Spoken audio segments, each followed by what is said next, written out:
He's already faced the Shakespearean-like slings and arrows from the Los Angeles media. And here he is on the Petros and Money Show on AM 570 LA Sports. Andrew Friedman. What's cracking, Andrew? How was that press conference today? You made it through, it seems. Would much rather have not done it because we were still playing, but it comes with the territory, and I get and don't always love, but I totally get going through it and trying to answer questions for fans and sharing our disappointment. And, I think it's an important thing to do, even if I don't necessarily love it.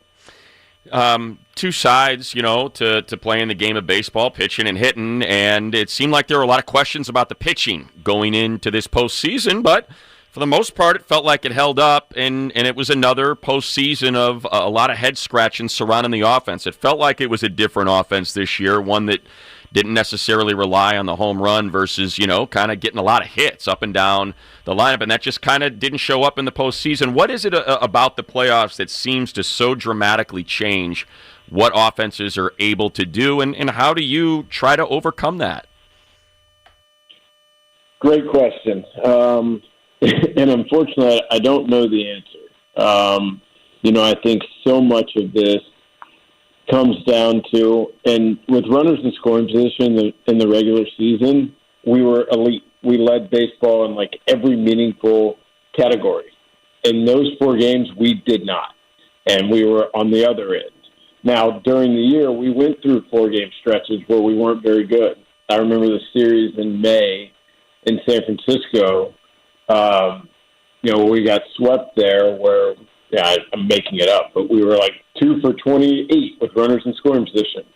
Those things do happen. Now, the question is, how much of that is just baseball? How much of it are things that we can learn from and do differently? Again, as a group, we were elite during the season. And so, some instances where we hit balls hard that happen to go to people, but way more at-bats in those 4 games were not competitive enough. And a lot of those guys have postseason experience. A lot of those guys went through this season and handled those situations well. So the exact reason why is hard. And it's important to tune out as much of the noise as we can, because all that matters right now is learning from it and trying to apply things to help us be better in the future. And so by noise, I mean not overreacting to something that ends up making us worse. And it's really being able to identify levers we can pull, even if just on the margins, that can help us be better.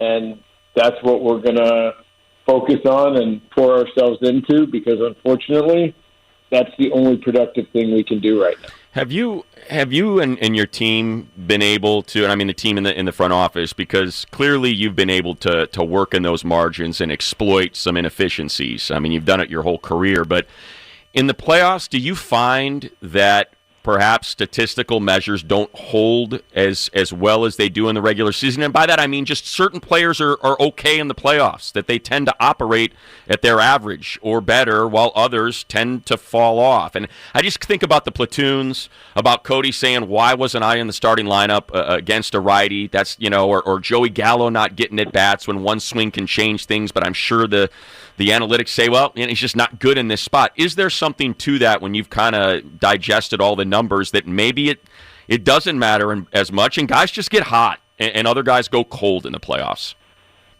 Yeah, I mean, I think a lot of those decisions of whether to play Belly or Gallo are in the middle. You could make an argument for one guy over another. There's not necessarily a right answer. A lot of things fall in that middle. And, Dave, our coaches, our front office, we just have to make collective decisions. There are things that are more on the extremes that there's no excuse to get wrong, and I feel like we handled those well. Now, the ones that are in the middle, you can obviously argue and debate either side of it. And I'm trying to recall, you had a lot of good stuff in that question.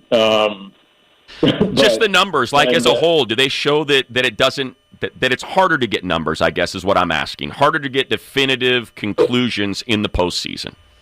I mean, let me give this as an example. I mean, in 2020, part of the reason we won 13 games is that Corey Seager turned into Barry Bonds.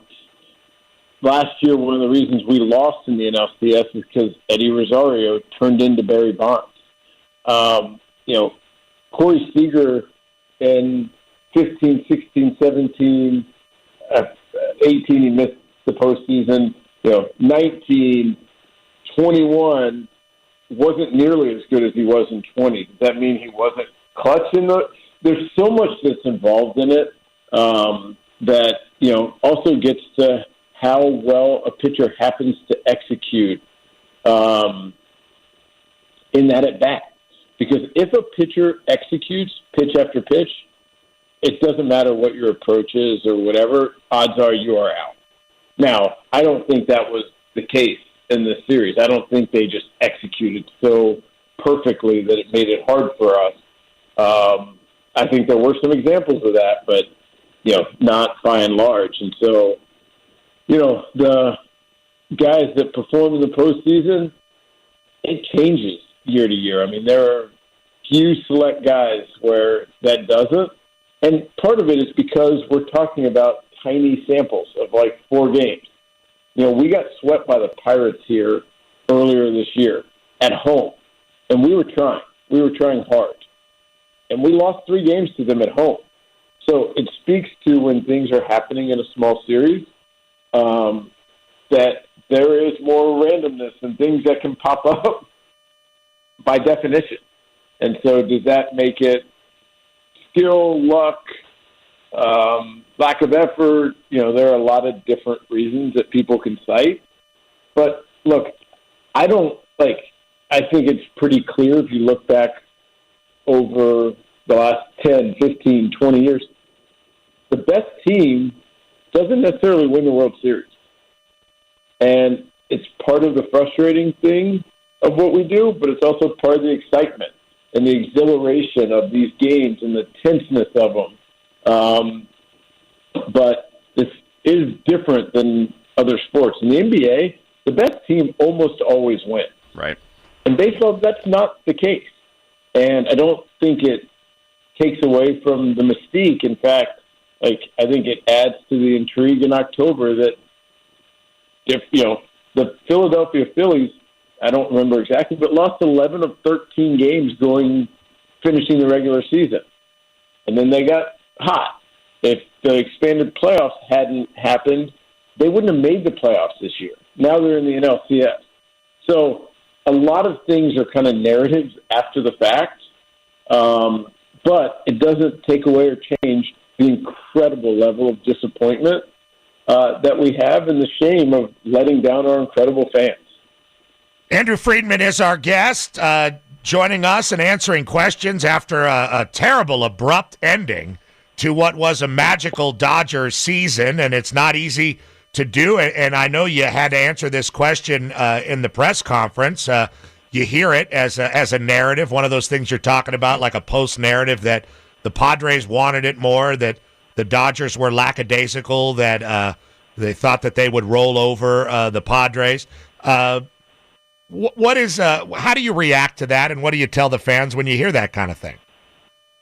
Yeah, I mean, I didn't feel that way at all. Like watching the guys go about their work and how they were preparing, I didn't get that sense at all. I totally get the question after the fact, and look, when you're not getting hit with runners in scoring position, it doesn't allow momentum to build. It doesn't allow for excitement and energy to come. And so I think had we gotten some of those hits, not only would the game scores have been different, but the optics of it as well. And so, again, I think it, in a lot of ways, boils down to that. And, I think I totally get the question, but didn't feel like that was the case. But maybe I'm too close to it and didn't see it. I'm not sure exactly. Speaking of the abrupt ending, how much does that just set you back, or not set you back, but as far as just what the team's going to look like next year, all of a sudden, all these decisions are on the forefront and those questions are being asked. Yeah, I mean, I talked about this during the presser. We did not anticipate having this time right now to be focusing on the 23 team. And now that we do, it's on us to use it wisely. It's on us to figure out how to chart, the best course of action over the next, 6 months until we go to Glendale, to put us in the best position to go out and not have the same result next year. And so that's what we're going to pour ourselves into and do everything we can to avoid having this extra time next year. Just kind of, again, it's hindsight. I get it. I'm not trying to second-guess decisions or anything like that. I'm asking this as a general question in terms of just a particular, hey, why did Tyler Anderson come out after 80 pitches? But is, like, before you go into games, is it all stuff that is sort of planned out, or is it stuff that is decided based on how it looks in a game? Like, hey, we've seen that Tyler against this lineup is, here's his effectiveness 1 time through, 2 times through, 3 times through. How much of that stuff is discussed beforehand and then executed because of what's discussed beforehand versus just the way you feel in the moment? I mean, it's impossible to script out a Major League Baseball game. Tyler Anderson faced 19 hitters. That could have been 6 incredible innings. It could have been 3 not-so-good innings. It could have been 5 really good innings. It could have been 4 so-so innings. Like, just those things can play out in so many different ways. It is impossible to script out. I think game score matters, how much more rope. And so he was at 86 pitches. So the odds of him pitching more than an inning at most were pretty slim.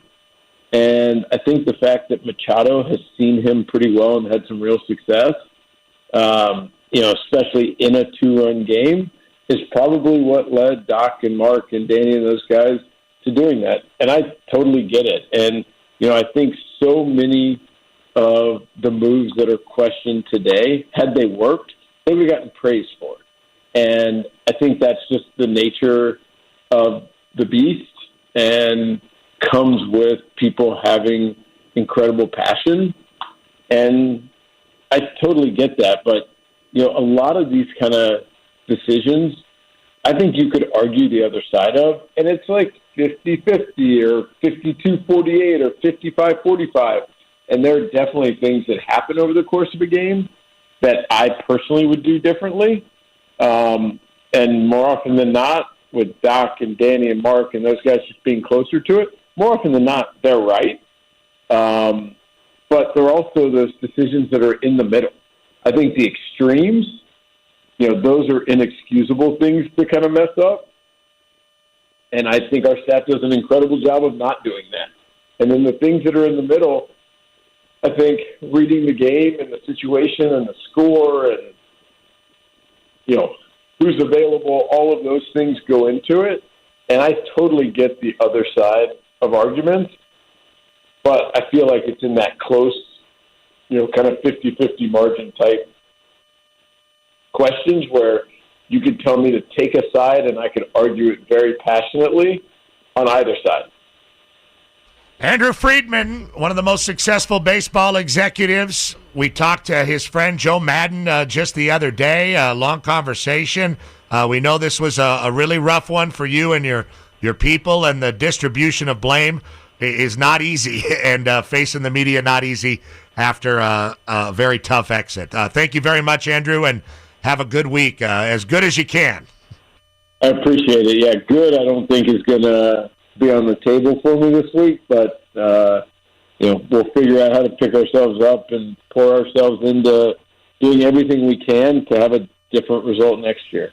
Comfort food. Always appreciate it. Yes, comfort foods. That's what there you go. I turn to the nice mozzarella. A cheeseburger or a moof. There you go.